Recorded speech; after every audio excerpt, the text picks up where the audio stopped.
Assalamualaikum warahmatullahi wabarakatuh.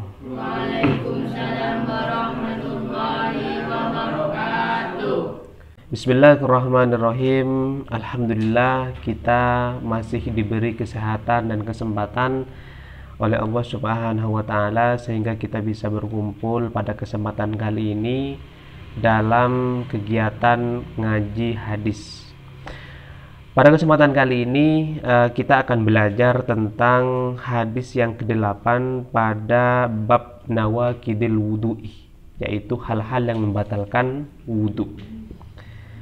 Mari kita lihat dulu hadisnya.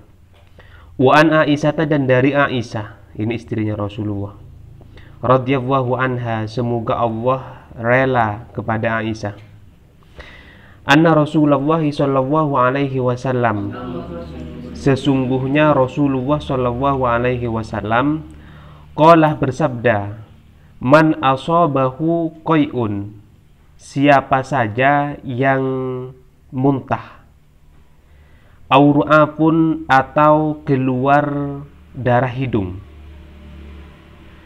au qalasun atau keluar sesuatu dari tenggorokannya, tapi bukan muntah, kayak orang makan terlalu banyak sehingga ketika sholat itu kan kadang tersisa di sini kan ya, dengan sendirinya keluar. Pernah merasakan kan ya? Nah, itu namanya bahasa Arabnya qalasun, sesuatu yang keluar dari tenggorokan, tapi itu bukan muntah. Kalau muntah ini sesuatu yang keluar dari perut.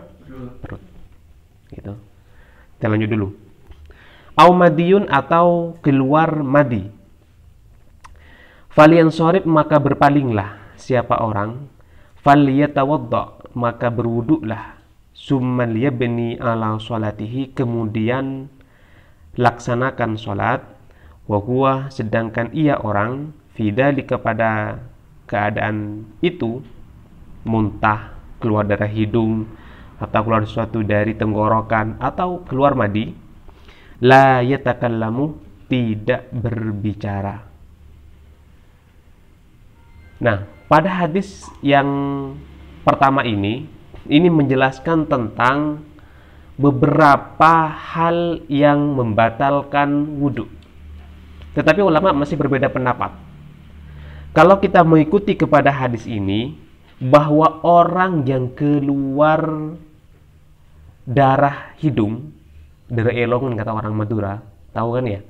Nah, atau muntah, atau makan terlalu banyak sehingga keluar sesuatu dari tenggorokannya, ada rakok atau keluar, ada kan, pernah kan merasakan, atau keluar madi, maka keempat-empatnya ini menyebabkan batalnya wudhu.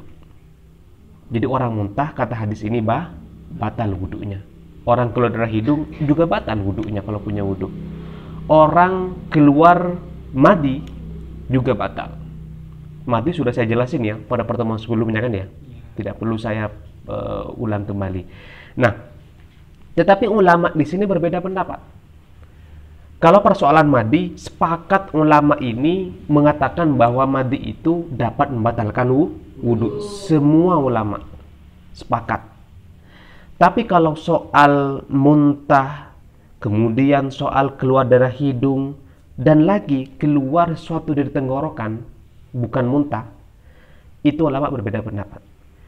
Kalau mengikuti hadis ini yang dijadikan dasar oleh madhab Hadawiyah. Madhab Hadawiyah di sini adalah kelompok Syiah Zaidiyah di Yaman. Ya, saya tidak perlu ulas terlalu panjang siapa Syiah. Intinya kelompok Zaidiyah atau madhab Zaidiyah dan juga madhab Hanafiyah mengatakan bahwa orang yang muntah, keluar darah hidung dan lain sebagainya ini sudah saya sebutkan tadi, itu dapat membatalkan wudhu. Tapi menurut Imam Asy-Syafi'i, orang muntah tidak batal wudhunya. Loh, kan ada hadisnya Pak di sini. Memang ada. Tapi kata Imam Asy-Syafi'i, pada dasarnya orang muntah tidak ada dasar yang kuat yang mengatakan muntah itu dapat membatalkan wudhu.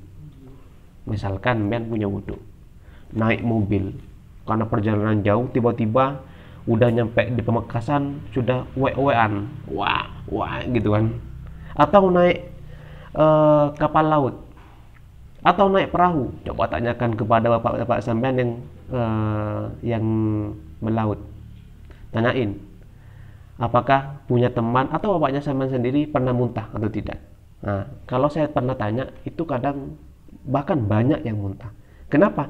Karena suasana di laut itu tidak berbeda dengan suasana ketika kita ada di darat. Biasanya orang muntah ini karena panik, atau muntah karena digoncang. Coba naik perahu itu digoncang ombak kan gini-gini. Nah, itu bisa menyebabkan muntah. Nah, kata ulama yaitu Imam Asy-Syafi'i, Imam Malik mengatakan bahwa muntah tidak membatalkan wudhu. Juga keluar hidung tidak membatalkan wudhu, dan juga keluar sesuatu dari tenggorokan yang bukan muntah tadi itu juga tidak membatalkan wudhu. Tapi menurut ulama yang lain yang ikut kepada hadis ini, atau yang menggunakan atau yang mendasarkan kepada hadis ini, dapat membatalkan wudhu.